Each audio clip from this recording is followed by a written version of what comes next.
కానీ వీళ్ళు ఏంటంటే పూజించేవాడు బాబాని.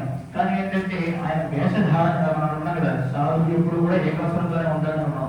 మన సన్యాసులు కూడా అంటే భారతీయ స్వామి వారు, విజయ భారతీయ స్వామి వారు, కంచీశ్వరుడు వీళ్ళందరూ కూడా ఏకవస్త్రంతోనే ఉంటారు. కానీ అంటే అది ఒక చీరలాగా ఉంటుంది, ఉడకడానికి కప్పుకొని ఉంటారు. సరే బాబావారు ఎట్లా ఒక గౌన్లని కమిటీ చేస్తున్నారు అంటే ముస్లిం పైకి పడవలు చేస్తున్నారు, చేస్తూ ఉండేవారు. అందుకే వీళ్ళందరూ హిందూ ముస్లిం గొడవ అయినాయి అక్కడ.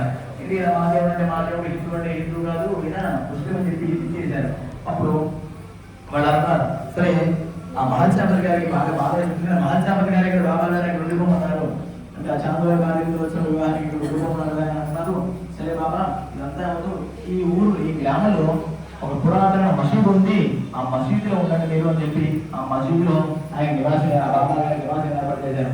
ఆ బాబా మసీదులో ఉన్నప్పటికీ కూడా అంటే నిత్యాగ్నిహోత్రం చేసుకుంటాం. అంటే ఇప్పుడు అందరూ మానివారేశారు కానీ హిందువులు నిత్యాగ్నిహోత్రం చేసుకుంటారు. ఇంట్లో నిత్యం అగ్నిహరిస్తూ ఉంటారు, నిత్యాగ్నిహోత్రం చేసుకుంటారు అగ్నిహోత్రం.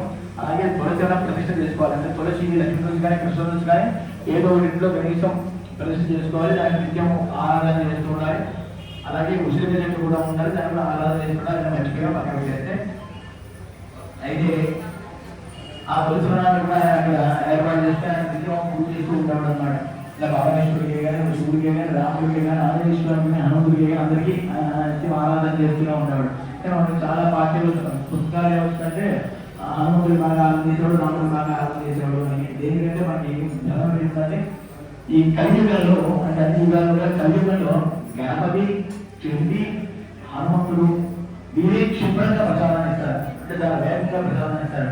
అంటే చండి అందరూ చెడు అంటే చాలా పెడుతూ ఉంటుంది. అంటే గణపతి ఆరాధిస్తారు. అంటే సంకట చతుర్థులు చేస్తూ ఉంటారు, ఆ చతుర్థులు చేస్తుంటారు. అలాగే తర్వాత హనుమంతుడి బాగా ఆరాధన చేస్తుంటారు. అందుకని వీరిని బాగా మనం బయటకు తీసుకొచ్చాం అన్నమాట. అయితే ఈ బాబా వారు ఆయన నిత్యం పూజ చేస్తూ ఉండేవాడు.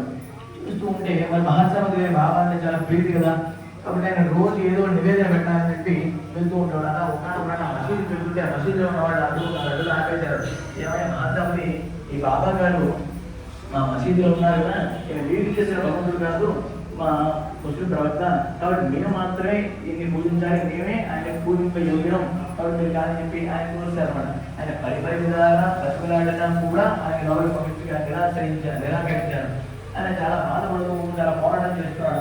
వాళ్ళు కుట్టారు, ఆయన కుట్టేటప్పుడు బాబా ఆయన దగ్గర అన్ని చోట్ల వ్యాపించి ఉన్నాడు. ఏకో విష్ణుభాంతుడు భూతానే కదా యోగంగా భూతాత్మ భూత అన్ని చోట్ల వ్యాప్తి చెంది ఉన్నాడు అనుకున్నాం.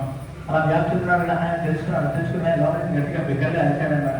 వీళ్ళందరూ ఏమింటారో బాబా ఎట్లా బిగ్గరగా వస్తున్నాడు. లోపలికి కనిపించినప్పటికీ ఈ మహంతావతిగా ఎన్ని దెబ్బలైతే మోదారు అన్ని దెబ్బలు కూడా బాబా వారి దేహం మీద కనిపించాయి.